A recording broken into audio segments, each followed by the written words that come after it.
If you've ever found yourself in this decision rut and you know you need to make a decision, but you have been wrestling with it and you are just not able to move forward, then this video is for you because I'm going to show you how I use my intuition and my gut to help me make that decision. Now, there are two ends of the spectrum in terms of how people make decisions. On the one hand, you have people who are highly analytical, highly, data driven, and they only look at the numbers and the facts when they make a decision.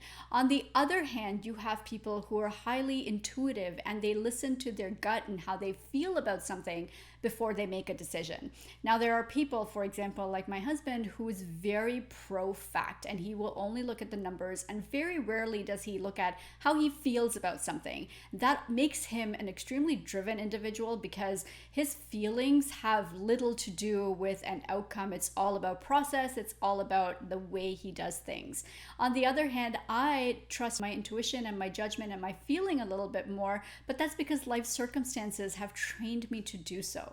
Now, when I'm doing recruiting, for example, yes, there's all the facts and the resume and the interview notes and all of that stuff in front of me, but there have been times frequently where something just hasn't felt right about a situation.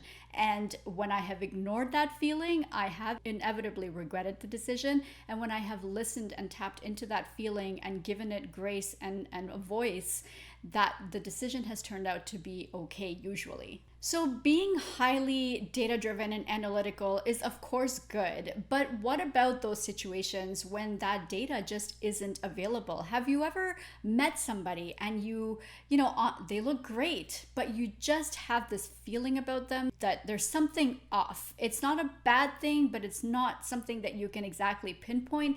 That is your intuition and your gut trying to tell you something because the energy of that person is not aligned with yours for whatever reason. The problem I find is in today's society, everybody tells us, look at the data, look at the numbers, look at the metrics, you have to look at the facts in front of you, and that's all great, and of course you do. But the problem is that when you place so much emphasis on the facts and the data, you forget how to listen to your intuition. And really, your intuition and your gut is just your subconscious mind that has accumulated years and years and years of information and stored it in the back of your mind. And in your own very special way, when you feel like something's not right or when something is really good, that's your subconscious using years of data. Even though we don't really look at it as data, it is using years of data and information to give you that feeling. So here are my 3 steps for tapping into that voice and giving it space in your decision making. So number 1, of course, first gather all of your data. Gather all of your statistics, your analysis, everything that you have in front of you, and see whether it's easy enough to make a decision at that point or not. Right? And I'm not saying that that's your final decision, but think about it. Does the data say you should go with the particular thing, or does it say you shouldn't? Now keep that in mind, and we're going to go into the second step. Now for the next one is a little bit more sort of, you need to really give yourself some space for this option. Pick option number 1. What does it feel like? Does it feel like you're in flow? Does it feel good? Write down what you're feeling as you pick option number 1. So whether that's to do something or isn't to do something. And write down your feelings, write down your thoughts. How are you absorbing that? How does it, imagine yourself in the situation. What does that look like? What does that feel like? Can you project into the future what types of things are going to come up in your brain and in the circumstances? Now pick option number 2 and write down your thoughts and feelings around option number 2.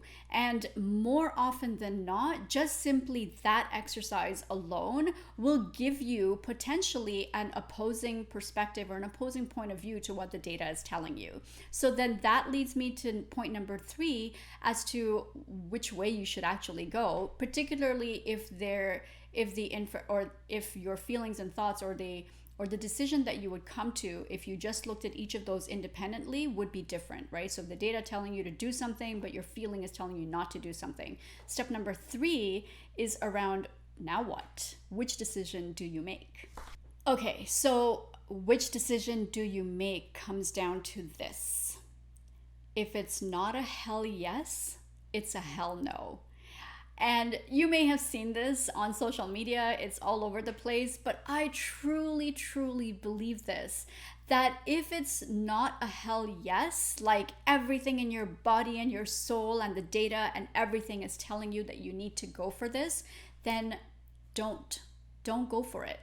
Because I can tell you that there are things beyond our comprehension that sometimes we feel inside of us, whether it's divine and guidance or whatever you want to call it, depending on where you are on the spirituality spectrum. But there's something that inside of you that tells you that this is not the right course of action for you, and that there is something better waiting for you on another spectrum, somewhere else. This is not it. So the data and the facts may be, oh yes, absolutely. But if that feeling that you get, that everything in your body and soul doesn't scream, yes, I am so excited, then chances are it's probably not right for you at this point in time. So I want you to try this. Try it for the next 7 days. And I want you to come back to this video and tell me how you fared. Tell me what your thoughts are at the end of it. And I can tell you, like, 7 days is nowhere near enough to really start to learn to trust that your intuition is steering you right. But as you practice this more and more over the years, I know that you'll get more adept at it. And the final thing I want to leave you with is, no matter what decision you make, whether that's solely focused on the data or whether that's solely focused on your intuition or it's a hybrid of both, I want you to stop second guessing that decision once you make it. So there's a reason you decide to do something or not to do something. And once you make that decision, rethinking or looking back, a year, 2 years, 5 years, 10 years, a lifetime later to say, oh, I shouldn't have made that decision. That feeling of regret is a complete waste of time because you don't know. You have no idea that if you had picked the alternate action, would you have been in a better place or not? You have no idea. None. That's not up to us to know.